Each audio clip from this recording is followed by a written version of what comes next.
But yeah, let's see what this 11-minute video is about. Let's see what they talking about, what new stuff they added in the second half of the season. Let's get it. Hello rivals, Guang here. As we kicked off the exhilarating first half of Season 1, we were thrilled to welcome even more players to the Marvel Rivals community. Together, we united with the Fantastic Four to take the fight to Dracula.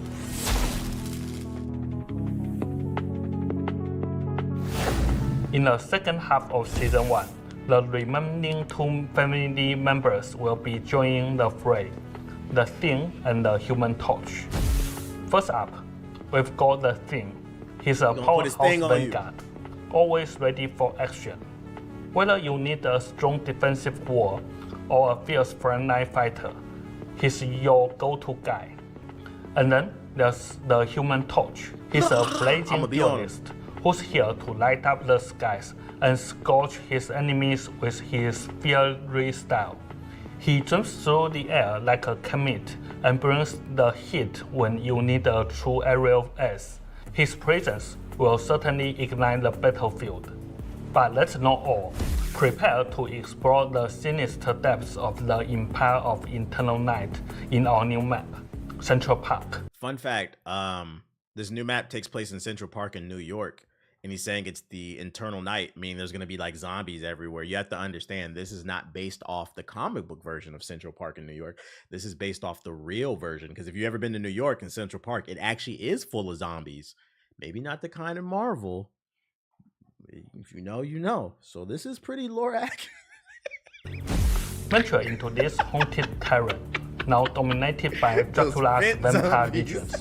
Rescue Reta Koska, I see a Dracula, the Asgardian squirrel god of Yggdrasil, and embark on a daring raid of Dracula's castle to vanquish the darkness and end the Eternal Night.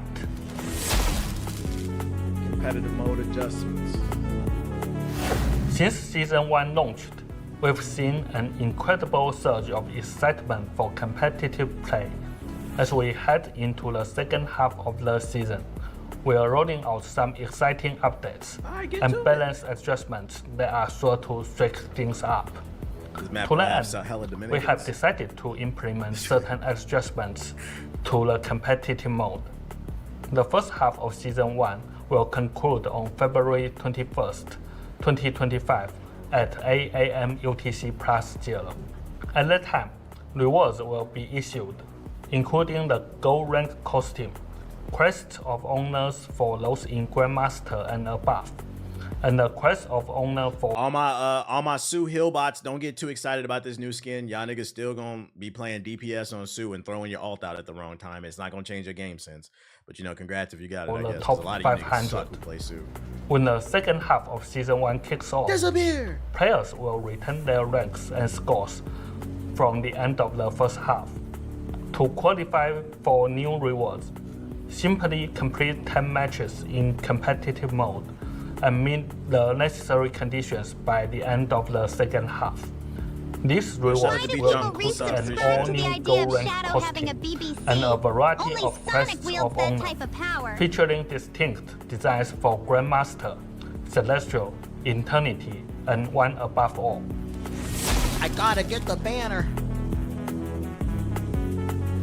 We've heard your feedback about access kernel tokens and how frustrating it can be when they don't carry over. So, we are excited to announce a brand new redemption system. Now, you can convert those access kernel tokens. First of all, I don't hate Sue. I think Sue is a good character. Like, a good Sue on your team is very helpful. It's just, I've noticed a lot of Sue players are ass. They are. Into units. If you purchase the luxury battle pass and redeem all its rewards, you will be able to convert any leftover kernel tokens for units at a specific ratio. We want to make sure that your gaming experience is marvelous, and that you never feel like you are unrewarded for your efforts. Right. Tournament plans. Sweats, sit up in your seats now. Let's talk tournaments. We've heard your excitement and questions about our plans for Marvel Rivals tournaments since launch, and we are thrilled to see such a passionate community. A thriving player base is the lifeblood of any great game, and we are pumped to see that our in-client tournament, the Marvel Rivals Championship, has maxed out its faction registration in North America. Is this going to be like streamed or something? After the upcoming updates in the second half of Season 1, we will be increasing the limit. As anticipation reaches a fever pitch, brace yourselves for a series of Marvel Rivals Invitationals set to kick off at the end of February and continue into March. Maybe if I got invited to like a Twitch Rivals, but then even still, like it depends, because like that last Twitch Rivals they did for Marvel, that shit was ass, because like it was supposed to be for content creators, but then last second they changed the rules, so then it was nothing but grandmasters. So it was a bunch of content creators who were new in there. It was supposed to be you could only have one GM per team, which would have made it more fun. One GM who can like lead the team, and then everybody else is just like average players. But then certain teams were showing up with nothing but GMs and Celestials and shit, just cheating. And if they do that, and I played in other Twitch Rivals where they do the same shit. They'll go and recruit fucking Discord demons, bro. And like it's like that's not fun. People want to watch people of a similar level compete. Now let's turn it over to Zhiyong, who's ready to share. You have to keep in mind these people who are like these high-ranking people. They don't have any type of social understanding, social cues. They're not very well socialized, so they don't understand they're not wanted. Like these people whose seats are spoiled, they smell like spoiled milk. They don't understand like, hey, this is supposed to be for content creators so the fans can enjoy, and for like to be a fun competitive thing. It's not supposed to be you show up with your spoiled seat and just push everybody's scout back. But because they're not properly socialized and they don't bathe, they don't understand that. Like if I were to hit GM this season and they said you can only have X amount of GM so I can't play, I'd be like, oh, that's fine. That's understandable. To me, that wouldn't be fun. To play a bunch of new people. It's not fun. The latest balance adjustments for the second half of Season 1. It's their only time to shine, because hey, they sit in their room in the dark all day. Today, we are diving into some curtains. exciting balance changes coming up for the second half of Season 1 Roaches on their that are keyboard. sure to shake things up on the battlefield. The Balance Odyssey begins. First off, let's talk about the journey we have had so far. The first half of Season 1 has given us some thrilling changes compared to Season 0. We have seen more duelist heroes in competitive like Storm and Squirrel Girl really shine, while Hela and Hawkeye have cooled down a bit, finding a better balance. And let's not forget the balance changes at the I feel like Hela's still really good in the game. Even Hawkeye, the problem is they don't have that 20% boost. I feel like that boost they got last season, it carried a lot of people into thinking they're good. But like in that last game, that Hela we played against was good. They're still good characters. And Squirrel Girl is winning more because people figured out it takes no skill. start of the season and the addition of Invisible Woman. Together, they have revitalized the strategies matter and given players more options. These changes are undoubtedly a win for all. But hold on, there are a few challenges we have noticed that we are ready to tackle to make. At least with Junkrat, from what I remember, when Junkrat would do his ult, didn't you have to control it and actually hit people? Her ult, she just pops it and it literally tracks. So no, she's worse than Junkrat. Your gameplay even more epic.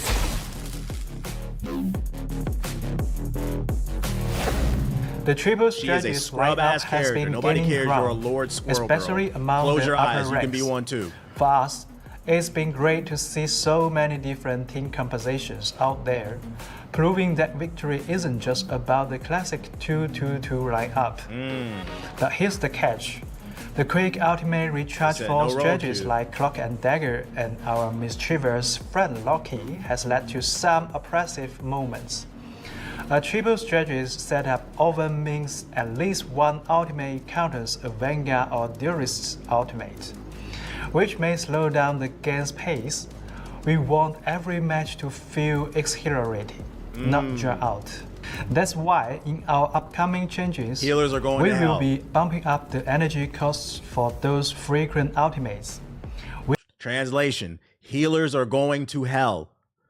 We are tired of playing games where we're winning and out of nowhere, Luna ults, Mantis ults, fucking Cloak and Dagger every 25 seconds. If you have a Lord icon on Cloak and Dagger, you are a fucking fraud. Doesn't mean you're good at the game. That is one of the most broken, easiest characters I've ever seen in a fucking video game. And that's why when you tell them niggas to get off Cloak and Dagger, it gets banned in the lobby. They don't know what to do. fucking sweating at the keyboard, bruh.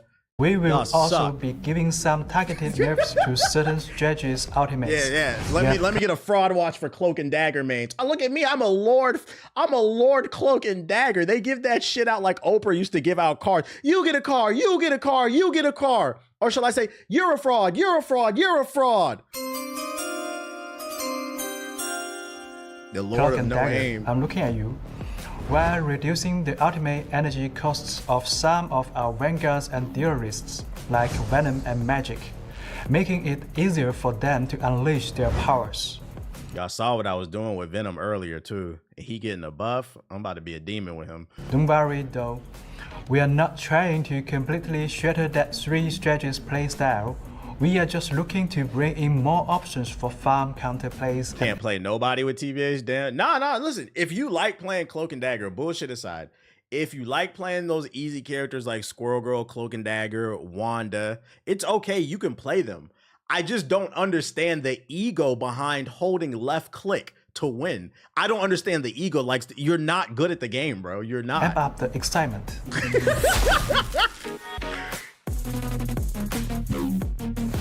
Now, let's chat about Vanguards. Throughout the first half of Season 1, Doctor Strange and Magneto remain the most mainstream Vanguard choices, dominating the scene, whether it's a single or double shield lineup. These guys have been the go-to war, soaking up damage and effectively resisting enemy damage pressure. And with the triple strategies lineup, enjoying enhanced survivability. But we want to shake things up a bit. We are planning to dial back the survivability of Doctor Strange and Magneto to keep things interesting. Plus, they said that you're not gonna be able to solo through the ranks with just them two. He's not gonna carry you through it.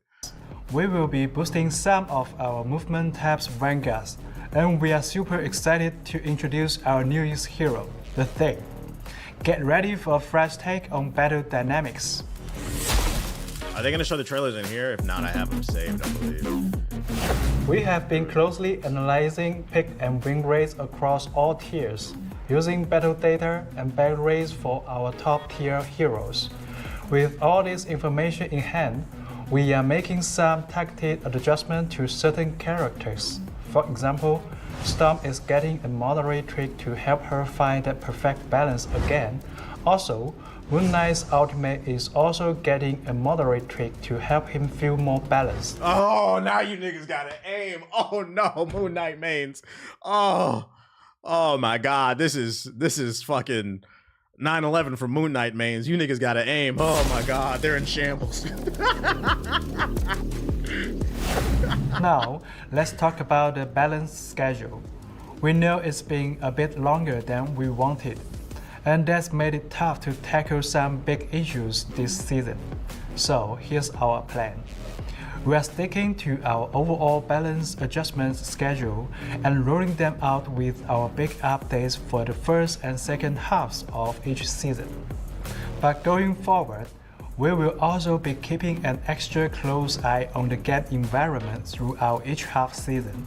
Translation: don't expect any balance patches until a new character drops, unless something is so undeniably like broken that like it's making people quit. But that's probably the schedule they're going to be on, which allows them to make sure that, you know, they don't break anything further. I think it's a smart move.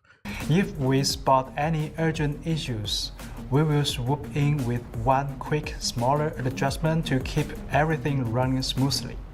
Much like Collector observes the innumerable matches, we will mainly be observing and only interfere during the season when necessary. We are committed to being careful with these changes because we want to keep the game to have a stable play environment. Hero pick and win rates. We will soon be updating the website with the pick rates. That sounds crazy out of context. I just want you to know that can't get right. This nigga said, if I see a DPS main on my thing, I'm gonna crash out. This nigga said, if Star-Lord hops on his dick. He's gonna go stupid. and win rates for the first half of Season 1. After that, we will drop the balance adjustment announcement for the second half of the season. Keep your eyes peeled for those official updates. Nah, I get what you're saying though. Like I am worried because the thing looks cool. Like DPS and healer mains trying to play tank all of a sudden rank and fucking up and just getting their scout pushed back. Because it takes skill to play tank, guys. So if you didn't play tank before, please go to quick play if you want to learn how to play the thing. Yo, shout out to Not Wavy with the sub. Appreciate it. Having a BBC. Only Sonic wields that type of power. We are rolling out a hidden name feature in competitive mode for players who reach Diamond 3. Once it's activated, your true identity will be under wraps during the loading screen, hero selection, and the start of the match.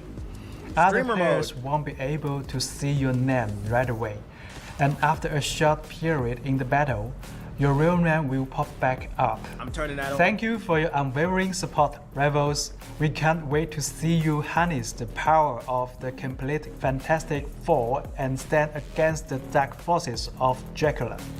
Ignite the battle. Streamer mode.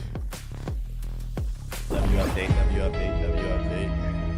I'm ready to terrorize lobbies with Johnny. Streamer mode pro pretty much keep the account private though. Yeah, you don't gotta worry about getting stream sniped now. So let's check out the actual gameplay trailers. Did I not save them? Let's go to YouTube. Let's get the high quality one. Excuse me. Let's see, Johnny Storm. And then the thing. Okay. And let's see, Marvel Rivals new map, I think. Yeah, there we go. All right, Human Torch, if you haven't seen it, let's get it.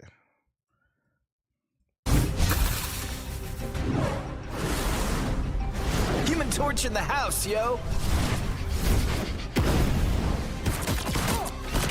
You don't look so hot! So this is what I noticed off the trailer that I think is going to make him a demon that I really haven't seen too many people comment on. It's not a regular projectile. I think his projectile is a shotgun. It's like, I think he shoots more like Psylocke, which means he's going to be easy to hit shots with. Like, people were complaining about Storm. If he does a lot of damage, he might be broken. So hot! Yeah, it's a shotgun. Boom goes the meteor! And then you could... Yo, healers.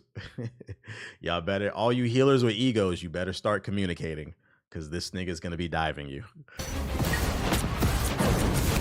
No applause? Oh shit. You know, some type of Illuminati ritual? Dodge this! That's I'm the brightest in the sky! Supernova!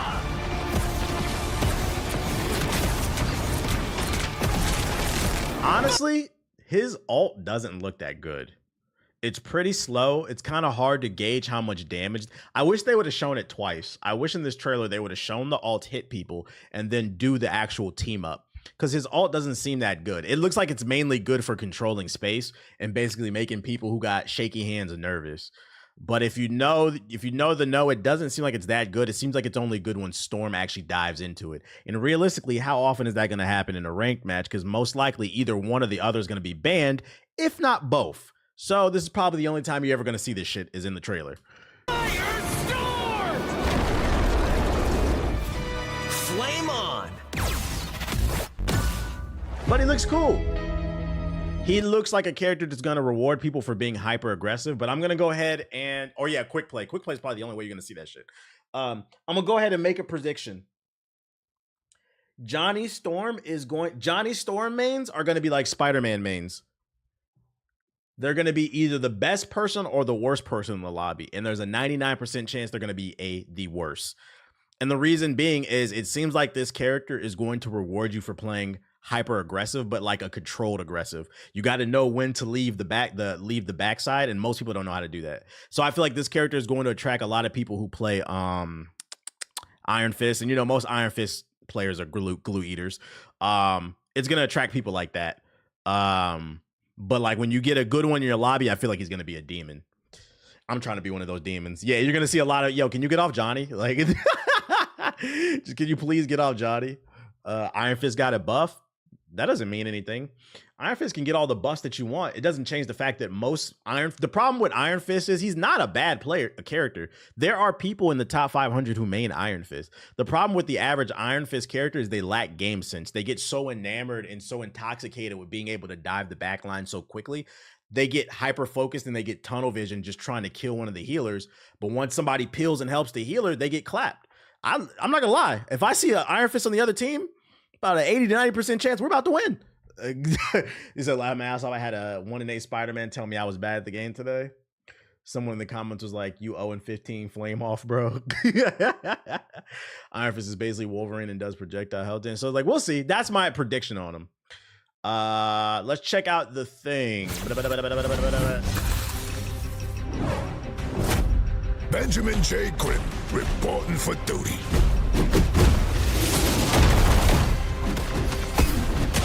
I like the way he throws punches. He throws them like a boxer. Speed. Let's rumble. That's fire right there. He can destroy the environments. That's fire. I'll cover you. See, like now right there was the most lore accurate Iron Fist I've ever seen. Let's watch that back one time. Ladies and gentlemen, this is the average Iron Fist player right here. Run up, just start punching and die. Iron Fist was only S tier week 1 of Marvel Rivals because nobody knew how to play the game. Once this nigga got downloaded, everybody seemed to have got the memo except for Iron Fist mains because they keep trying to kill you. That's gonna bruise. Let's go, Logan. I don't know how useful that's gonna be, but he's got it. Fastball special. I'm not gonna lie, I might fuck with him. He looks. It's crazy because lore accurate, the Hulk is stronger than the Thing, but it looks like the Thing might hit harder than the Hulk in this game. He might be up my alley. I like a tank where I can do damage. That's why I like playing Venom because I can body the back line. He looks like he gonna beat some ass. Ready to throw down. His clock.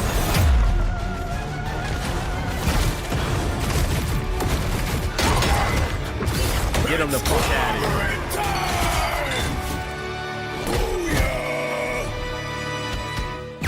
I'm excited about both characters. He looks like a DPS tank. Yeah, he looks like a Thor type of character. He looks like the voice acting is fire on this too. He looks like he could be top tier, but we don't know. We can't get too excited about these trailers between the Thing and Johnny. Never forget when Reed Richards trailer dropped, everybody was like, yo, he's gonna be OP. I feel like most people's reaction to her was like, oh, she looks like she's gonna be okay. Everybody was like, yo, Reed is about to be fucking crazy, bro.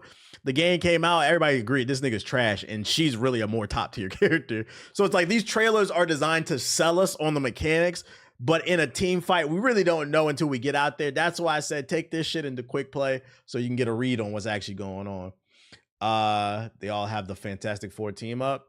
Shit's gonna be fire. Shit's gonna be fire. Reed was mid from the start. He was mid from the start, but in the trailer he looked like a demon, bruh. And then we got a trailer for the new level too. Were those rocks floating around him? Yeah, I think he gets like armor or something like that. I think the kit locked. I think so. I think I saw somebody post the kit online. Let's see the things full kit Marvel Rivals. I think somebody posted a picture. Oh yeah, they got the trench coat skin is gonna be in the game. That's gonna be fire. There it is. I know I saw it somewhere. Okay, so he's got the fastball. Cooperative. The Invisible Woman taps into her powers, channeling psionic might to fortify the entire Fantastic Four. This formidable force bolsters Mr. Fantastic, the Thing, and Human Torch, granting damage resistance. Once activated, they continually generating bonus health, making up for lost health with each passing moment. So they can regenerate health when they team up. That's fire. So he's got crazy sustain. Collaborating time uses immense power to launch all enemies in front of you in the air. That's his alt. So you definitely want to combo that. Kind of like a Groot alt, like an air version of the Groot alt. Yanti Street Charge continuously charges forward, launching enemies up and leaving behind a zone at the final position that prevents the use of mobility abilities. Oh. So you charge at people and it silences their mobility. So he's a direct counter for Black Panther Psylocke, Magic, any of those fast characters. Oh, matter of fact, he'd be a direct counter to Iron Fist. And then let's see, in battle leap, jump forward your ally and apply damage reduction to both of you. So this helps the team out. That's what the shield is for. You take less damage. So you probably want to jump in with your E to give yourself armor. And then you probably want to go after the healers since you have that armor boost and you want to coordinate with a team. Cloak too. Yeah, I'm not gonna lie. He seems like he might be a demon. And then deliver a heavy. So this is just a heavy punch, extra damage. Unyielding Wills is passive, immune to launch up and knockback and other oh, that's fire. So because he's a big ass boulder, you can't knock him into the air. I mean, that makes sense. Lore accurate. He's too heavy. Yeah, this nigga gets the steady passive. This nigga's they are New Yorkers though. The Fantastic Four are New Yorkers. They made this nigga sturdy, bruh. That's crazy. That's fucking crazy. He's a counter to Wolverine. I don't know if he's a counter. It's immune to does it stop Wolverine's dive? I would have to see it in practice. Like, cause I mean, from the description, it would say yes, but I was thinking other characters. I would think Wolverine's the one person who can do it, but maybe not. He might be a direct counter to Wolverine. Maybe not. Counter to Venom's dives. Yeah, he would be a counter to Venom's dives then, because you can't launch him. He would still take the damage. You're just not launching him up. So you can't knock him off his pivot. Because I mean, that's what I like about Venom's dive. When you dive on the healers, they bounce up into the air. Then you hit your right click to slow them. You knock them off their pip. They're already half health. If somebody helps you, you can get a kill. You can't pull them or stun them. This nigga's sturdy, bruh. He's sturdy. That's fire. Let's check out the new level though. Central Park. Where the zombies at? Maybe people will stop banning Wolverine if somebody plays the thing. What constitute a mobility ability? Well, that's what I'm saying. We got to figure that out. We won't know until we see it in practice. Why am I not a Marvel partner, by the way? I don't even know how to get into that. If there was a sign up, I didn't care.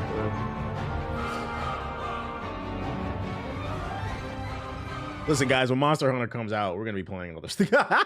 When Assassin's Creed comes out, I'm on the grind because there's nothing else to play. We play other games. I do not care about being a Marvel Rivals partner. Dracula. Yeah, this is a waiting room.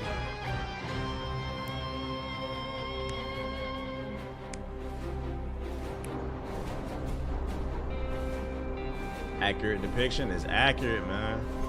Helicopters to come save you from the fiends. Hopefully this map is better than the other new map, because I didn't really like that Fantastic Four map. Is Dracula gonna be a character? It's possible. They shot the Sherlock with the sub. Nigga in the chat for resubscribing. The only thing I didn't like, I tweeted it. So you a Tim the Tat real Man ass tweeted nigga it. for It's that, my Morbid nigga. time. Yeah, we need Morbius, man. The only thing I didn't like was right here. Tim the Tat Man found, I guess he got early access to the map, and he found not Dracula, but Blade. So Blade is all but confirmed for next season in season 2. They found him, but they found the black man locked up by Dracula. Why y'all had to have him locked up, bro? What the fuck? It's Black History Month. And not only is he locked up, he's locked up, and like his morale is low. Like it's Black History Month. Your morale's supposed to be high. Dude, is that? Oh, we're going in, yeah! Where am I? Where am I? Oh my god, I have to teleport out. What on earth? Shit is crazy. Dude, was that Blade? I just looked really quick, and I know that they were confirming some stuff. Yeah, so that all but confirms, yeah, he's gonna be in season 2. Nah, they were playing with the devs earlier. Oh, okay, so you found that on the map. That's cool. So that's what I got for you on that. But we got some bad news, unfortunately. That's all the good news. Unfortunately, Marvel Rival developers in the United States are saying they've been laid off despite launching the game with more than 20 million people. And also, for those unaware, the first month, this game has been out for 1 month, and they made $136 million. So money is not an issue. But the B team was laid off. I already read this. I already know what's going on with this one. For those unaware, the Seattle-based support team for Marvel Rivals was laid off today. Even the game's director. And they left a statement on social media. He said, "This is such a weird industry." Sassy wrote on LinkedIn, "My stellar, talented team just helped deliver an incredibly successful new launch of Marvel Rivals for NetEase Games, and we were just laid off." Then the levels designer Jack Burrows confirms the layoffs in a separate post. "Well, just got laid off from my job working on Marvel Rivals with NetEase," he wrote. Was an enormous pleasure to work with my American coworkers who joined me in this sad culling. Just couldn't dodge the big boot, I guess, no matter how big the success of the gig. I think they just want to cut costs. They have the foundation for the game because the main team, the game is mainly made by the Chinese team. So they still have the main team. This is just a team helping support them with the development. So I've seen a lot of people saying that the game was going to go downhill. I don't know if it's going to go downhill because the main people, the main brainchild is still working on it. It's just unfortunate people got laid off because it's like, yo, they were doing good. There was no reason to actually lay them off. And the worst part is they didn't acknowledge none of this shit on Twitter. They just posted trailers. They were getting roasted on Twitter under their trailers because it's like, yo, what the fuck? Part of me can't help but wonder is like, is this political? I hate to go there, but is it political? I know there's been a lot of layoffs in the tech sector, but it's like, you know, let's be real. We are not on the best footing right now with China. And maybe, you know, with this tariff stuff going on, maybe they were thinking, you know, before things get too weird, let's just pull our team out of America and let's just focus on our Chinese developers. That's what I was thinking. I think it's a possibility. I think it's a possibility because as things get muddier as time goes on, it might be hard for the two teams to communicate. So they probably was like, let's cut our losses earlier. And then if they do need a support team, to be honest, it'd probably be cheaper to hire more labor over in China because the thing about over here is like there's more regulation, so it's more expensive to keep those American workers. So if they need it, they're probably going to try to keep developing the game without a support team, see how it goes. And then if they do need a support team, they might as well pick from the home team because it'll probably be cheaper and it'll be easier to communicate with them. There's no time difference. Like I said, there might be a political aspect to it. They probably were making more money than than the China team. Oh, like you're saying the developers. It's possible. Yeah, because the regulations. Possibly because it makes no sense. That, and if they need to send anything to America for no tariffs. It sucks, man. Hopefully these people stand on their feet. I feel like these people will be able to get jobs because they can put on their resume. They just launched one of the biggest games in the world in the last year. I need this game to fall off because my grades are tanking. Oh, don't blame the game. Don't blame the game. Don't do that. So that's what I got for y'all on that one. And then I got one more batch of articles for y'all. And this next batch of articles... Is my filter on? Let me make sure my filter. I just realized my filter's not on. We got some news on the PlayStation 6. PS4 niggas, closure. Put your hands over your ears. You don't need to hear this because you're not going to buy this anyway. PlayStation 6 launching in 2028 feels right, former PlayStation boss says. The PS5 is riding high, but everyone wants to know what's coming next. It's been reported. Let me ask y'all a question. Are y'all wondering what's next? I'm going to be honest. I feel like most of the gaming community, like the greater mainstream gaming community, they're worried about Grand Theft Auto 6. I don't know if people are worried about the PS6. People are still trying to get a PS5. Yeah, Chad's like, no, not really. It's been reported that the PS6 is in the works, and according to former PlayStation executive Yoshida, the system launching in 2028 feels right. Speaking to VentureBeat, Yoshida said the last console cycle was about 7 years long, and if that holds again, the PlayStation 6 would debut in 2027, and he said that feels a bit too early, stressing he would have no inside info about the PS6. Sure. You don't have any more friends at Sony now. You are only like the PlayStation boss. If the next PlayStation comes out in 2028, that feels right to me. Wink, wink, wink. Which I would agree. Because, like, even though the PS5 has been out for 5 years, some of those years were during COVID. And I feel like it's crazy to say we're 5 years removed from, like, peak COVID. But, like, those years were such a blur. That time I was in Florida. So I feel like everybody's brain was all over the place. And it feels like with that new PlayStation, the PlayStation State of Play, we're finally starting to get some new IPs, which is weird. Because they showed a bunch of new IPs that looked fire and people complained that we got new IPs. And I'm like, weren't y'all complaining that there's not enough new games on the new Xbox and the new PlayStation? Now you're complaining there's new games. So do you want new games or not? It was funny. Somebody said in Hokage highlights, there's like my favorite thing about watching you watch this State of the Play is he was like, he's like, so many of the people in the chat wanted you to hate the things you were showing, but you were showing it love. I'm not gonna just hate something because you niggas hate it. I was like, I thought they showed a lot of cool games, but maybe because I play a lot of different games. I don't know. I'm literally playing Psychonauts 2 on my PS5. PS6 games are way out of the way. PS5 scalpers were next level. We're next level, man. He added the next Xbox might be planned for 2028 as well, based on a leak from Microsoft, but of course this may not be true and plans can always change. In any event, Yoshida speculated that there's a chance that the next PlayStation and Xbox devices come out in the same year. This would be keeping with the tradition as the PS5 and Xbox Series debuted in not just the same year, but the same month back in November 2020. If I could consult Xbox, I would say you should put out your Xbox before the PlayStation. People forget the 360 came out before the PS3, and that 1 year in advance that it had over the PS3, it gave it an advantage. It gave it time to establish its new IPs. If I could consult Xbox, I would say really focus on developing the hardware behind the next Xbox, the prototype, and also really start working on what major IPs you want to come to the next Xbox and launch it in 2027, a year before PS6 comes out, to give yourself some type of momentum. Because I don't care what you say. If they put out a new Xbox and it's got new original IPs, it's going to make people like, damn, do I really want to wait for the PlayStation 6, not knowing what it's going to cost, what's going to be there? I could just get this. Didn't they say the next Xbox was going to be a handheld?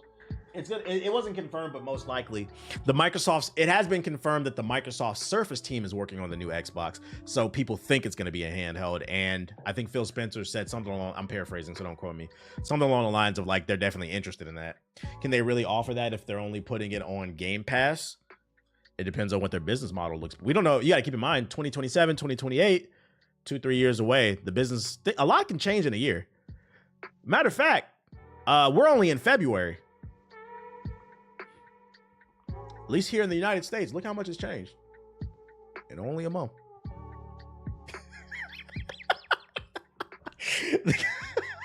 A lot can change in 2-3 years. You said, don't remind me. There's really no incentive to get Xbox if they're porting their games to PlayStation.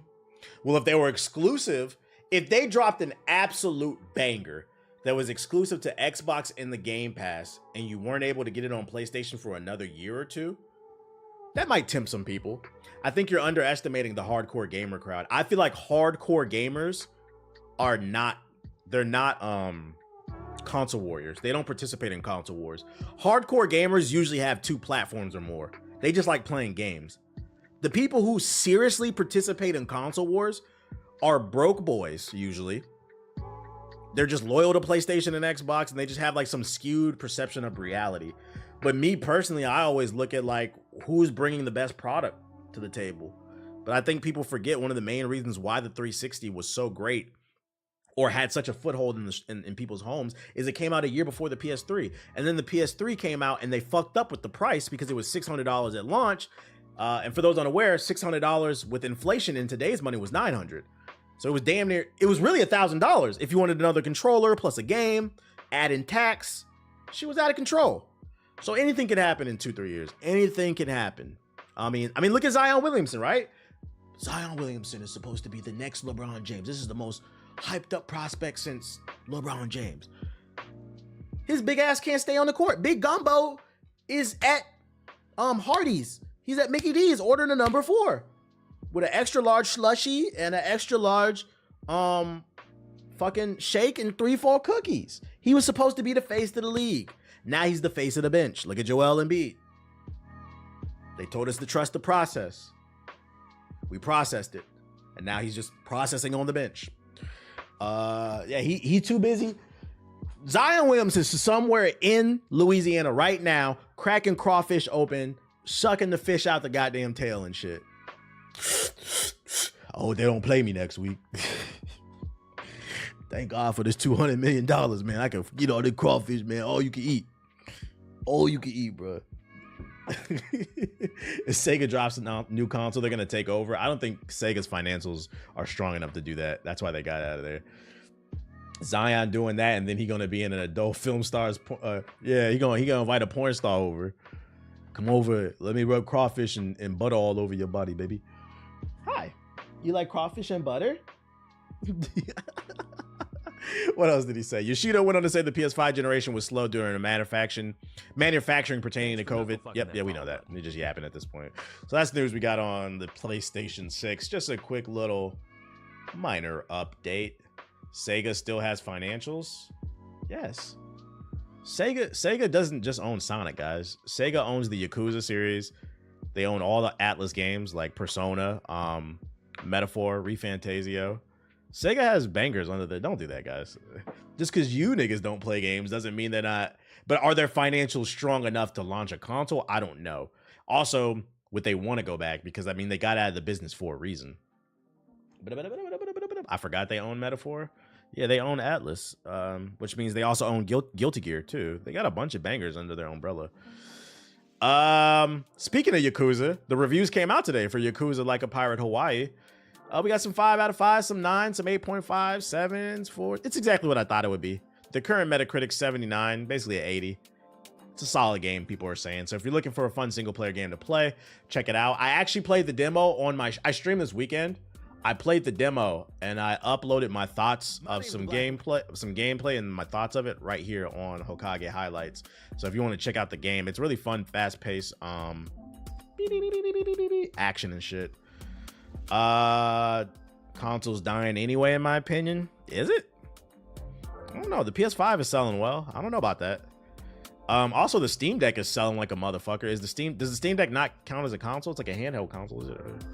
Or do we just call it a gaming PC? Like, what does that count as? Beep. Now, if you want to make the argument that discs are dying, sure, but consoles, I don't think so. No.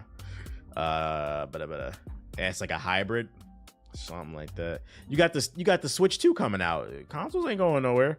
I think the problem is consoles will stay relevant with how PC prices are going up. Well, console prices are going to go up, guys. The tariffs are going to affect everything. I don't know what you guys are talking about. Get what you want. Get what you want. It's a fun spin-off game that brings back the feeling of the pre-turn-based games. Yeah, I like the demo. It's on console and Steam if you guys want to check it out. There's a rumor floating around a new Tony Hawk game is coming out. Remaster. Tony Hawk fans out there? Anybody? Appearing on the Breakfast Club podcast today, February 18, 2025, Jones spoke to host DJ Envy, Charlemagne the God, and Laura about growing up, video games, and his skateboarding career. And when the group is talking specifically about the evolution of skateboarding and skateboarding media, Jones drops a little nugget in the conversation. And around the 22-minute mark, Jones says, "I'm in a Tony Hawk coming out that's cool. They got a new one they're remastering, so that's about to come out, and I was in the last one. It sounds like we're getting something, but Activision hasn't uttered a word, so this motherfucker leaked something by accident." Hold up. Please let it be Thug. Otherwise, we don't. I don't know. I'm not in tune with skater culture. Is Tayshawn? I'm gonna assume he's a skater. Tayshawn Jones, got a black man. We love that. I'm in a Tony Hawk coming out, so that's cool. They got a new one they remastering, so that's about to come out. I was in the last one. He's a pro. He's good. I believe it. He's black. That's a great question. I don't know. It's in the Olympics now. Mm-hmm. That's cool. They interviewed him. Now I want to actually check that out. I don't know anything about him. Yeah, if it is a remaster, please let it be Thug or Thug 2. We don't need a Tony Hawk Pro Skater 4 remaster. We're good off that. Those are the best ones in the series, Thug 1 and 2. Just matter of fact, make it a remaster package. Give us Thug 1 and 2, the same way you gave us Pro Skater 1 and 2. Pro Skater 3 is one of the greatest games of all time. 3 and 4 are solid entries, but I felt like 3 and 4 were like, I felt like Tony Hawk Pro Skater 3 and 4 is where the series first started to show chinks in the armor. I felt like they were a little lazy. They were good, but they didn't do enough for the series. And I feel like what actually saved the Tony Hawk series was Tony Hawk's Underground 1 and 2. And I think the developers knew that because after Thug 1 and 2, they kept trying to make things that were iterations of that, like American Wasteland. I feel like the last Tony Hawk I really enjoyed was Project 8, I think it was called, on the 360. So I think most people would agree Thug 1 and 2 are the best in the series. Yo, shout out to Lost Boy.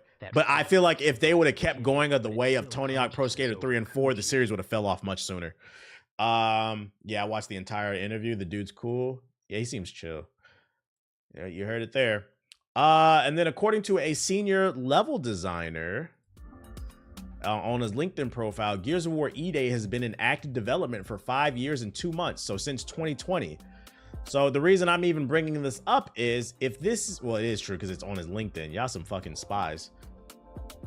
If I had to take an educated guess, if we don't get a reveal date for Gears of War by this summer, It's probably coming out 2026 because it's been in development for 5 years. It's probably coming out 2026, like early 2026 maybe. But every play Tony Hawk Ride on the Wii? Nah, I'm not. That one with the skateboard? Fuck that game. That shit looked awful. Fuck, that was a dark age in gaming. The Kinect and the peripherals and shit. Why the hell would I want to play a game where I ride a plastic skateboard? I'll just go outside and skateboard at that point. At least if you went outside and skateboarded and you busted your ass, at least you were progressing and doing something real. Now you just in the house busting your ass on that plastic for no fucking reason, bro. At least you could be like, yo, you tell, oh nigga, I could do a kickflip. Oh, cool, you could do a varial flip. That's cool. Nobody cares. You could do a virtual varial flip in your carpet, nigga. Get the fuck out of here. It was hilarious and it kind of worked. No, not the reviews I seen. The reviews I remember, they said that shit was ass. They said that shit was basura. Nah, I was going crazy on the Kinect. Fuck the Kinect. That was a dark. Y'all had to have been 5 or 6 if you genuinely like. I was an adult when the Kinect came out, okay? Just like there are certain games I remember got poorly reviewed. And then I went and like, but I loved them as a kid. But then you go back and play them as an adult and you'd be like, you know what? I see why I got a 6 out of 10. When you're a kid, you tolerate a lot more because you have to play what your parents bought you. But when you become an adult and you have to come out your own pocket, you become a little bit more critical about what you buying. So you think them Kinect games was good? No, nigga. I was an adult. I was in my early 20s when the Kinect came out. All them games was ass. No, thank you. The iToy had me hyped as a kid. Y'all niggas was doing nasty shit on the iToy. The iToy is what people used on Twitch to stream themselves butt naked and fuck and shit. Y'all was fucking on Twitch on the PS4 iToy. Putting on full blown, before there was OnlyFans, Russian niggas was fucking on PS4, bruh. That's what y'all was doing. Y'all also have no concept of why stuff is bad most of the time. I never use the Kinect. You don't need to. This shit is ass. Call of Duty Recon Squad announced, but it's not a new game. Activision announced Call of Duty Recon Squad, but it's not the next entry in the series. Yo, I resubscribe to, and shout out to Steez with the sub. Yeah, PS4 After Dark. Recon Squad is a new community feedback program that Activision is launching to gather thoughts and opinions from fans about the state of the game. Activision is debuting this online sentiment around the state of Call of Duty is wavering, with many saying Activision is not doing enough to support the game. In a blog post, Activision said Black Ops 6 and Warzone players may receive an invitation to join Recon Squad via an invitation from market research company Fuel Squad. So basically they're doing surveys asking you what you want to see. BET Uncut really was the PS4, something like that. The only use for the Kinect I used was for the mic. Translation, our numbers are down on Call of Duty. Could you guys tell us why? I'm not going to fill this out, but if anybody from the Call of Duty team sees this stream or sees a highlight from my YouTube channel, I'll give you guys some feedback. The reason the numbers are dwindling is because you don't give us enough time to miss this game. Black Ops 6 was cool. If you want to do some little updates here and there, cool. Warzone, nobody cares. It's full of fucking hackers, bro. Get rid of it. Take a break. Take 2 years off. Give the world time to miss Call of Duty. Dive deep into those Activision properties, those IPs that you have, and make a new fucking game. There's nothing you can do. You can send out all the polls you want. There's nothing you can do because we see you all the goddamn time. Call of Duty is the gaming equivalent of a fucking roommate. Like, yo, you know, it's like Call of Duty is the point of the relationship where it's failing and y'all not even in love anymore. Y'all just roommates. That's what Call of Duty is. Like, I fuck when I feel like it, but I don't really like you like that no more. Like, you know, no sex before marriage though. No sex before marriage. And a new Spyro. Yeah, let me get a new Spyro or something. Stop with a new MTX every other day. War on Cybertron, or make some new IPs or something. And then Spectre Divide. This is that first-person shooter where you get to control 2 characters at once. It was made by, well, not made, but Shroud was part of the dev team. It's coming to PS5 and Xbox. It was exclusive to PC, but it'll be available on console February 25th. So a few days from now. The game is already dead on PC. Shroud doesn't even play his own game. He's too busy playing others. But hey, it's there on console. Maybe the Xbox or the PlayStation crowd will like it more. Shroud getting cooked in his own chat confirms the game is ass. They actually reached out to me via email asking me if I wanted codes to the new season and I could give away like 5. I just laughed. I didn't answer that. I was like, No, I don't want to play that shit, right? Nobody wants to. If Shroud doesn't want to play his own game, we don't want to play it. That's all we need to know. Let me go into the sub box real quick. Put this over here. All right. What's in the shub? Fellowship official gameplay. Crystal of Atlan gameplay challenge. What's this? Bring back SOCOM US Navy SEALs. I wish PlayStation would bring that back too. I'm curious to what a modern SOCOM would look like. Dragonkin the Banis official demo trailer. What is this? Mob Rivals. We went over that. Demon Spore demo trailer. Demon Spore. Or that Toy Story multiplayer shooter. What are you talking about? I've never heard of that.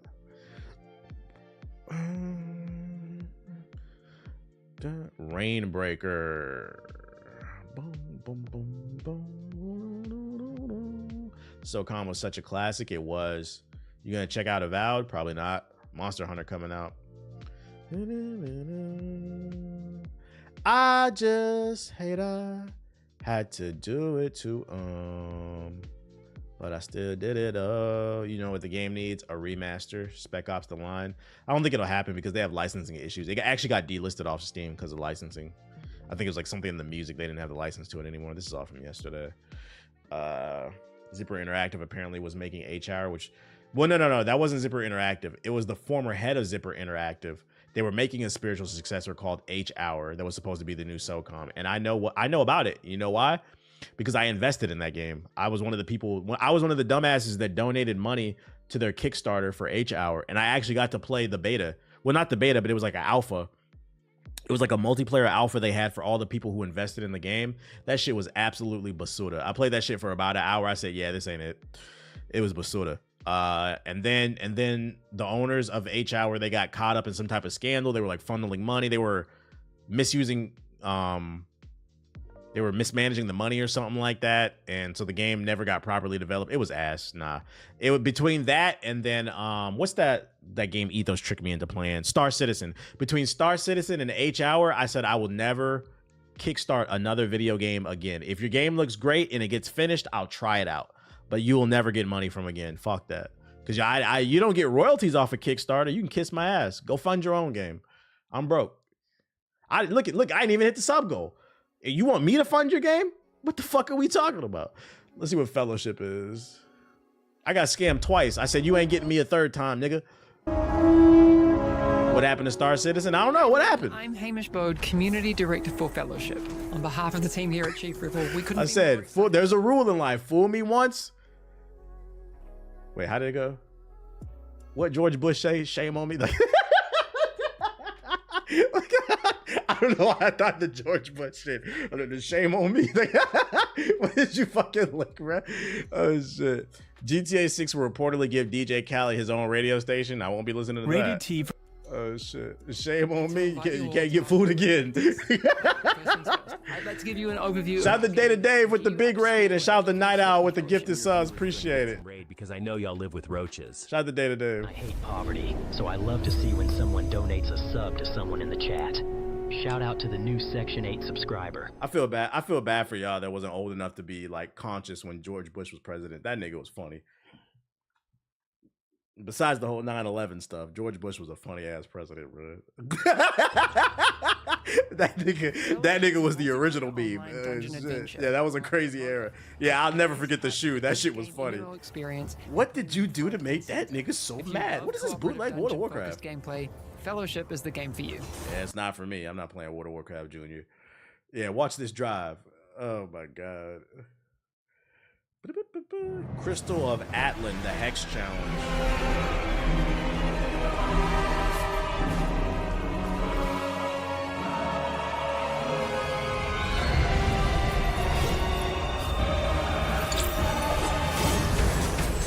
Is this another gotcha game? Gotcha. I feel like every gotcha game, the moment you go to the store and you spend some money, like that Kanye meme should pop up. Gotcha. You say good funny or bad funny? Well, that's the thing about comedy. From tragedy comes comedy. So it was both. In the moment, it wasn't funny. Well, certain things were, like when the shoe got thrown. Like, but for the most part, a lot of stuff wasn't funny in the moment. But like in retrospect, it's funny. Like a lot of things that Trump did in his first presidency was funny to me, like in retrospect. But in the moment, it wasn't. And looking back, maybe, you know, if we survive these next 4 years, some of the stuff will be funny too. Because through tragedy comes comedy, like I said. The battle has already begun. This look crispy. Get ready to unleash your power and kill the Dragon Lords. I like the art style. The world and put an end to the draconic corruption. What? The Dragonics? We gotta get them, guys. It's time to hunt the dragon. Yo, your breath is hot, bro. What the fuck? Yes, you. Yeah, it looks like Diablo, though. I'm not playing it. I'm good off these dungeon crawler. You the one with the hot ass breath, doggy. You need a hug? You need a hug? Somebody needs a hug. Why your breath so hot? Why you breathing so hard on me, bro? I don't have to talk to you. You know that, right? I don't have to talk to you. I talk to you all day. I get on the game. You want to get on stream. You want to lick your lips. You want to clout up. You want to hit me. You want to be all in my face. Why are you licking your lips? Why are you being light skinned, bro? You a full blown black dog. You're not light skinned. When's the Sparking Zero player count? Who gives a man? Fuck them.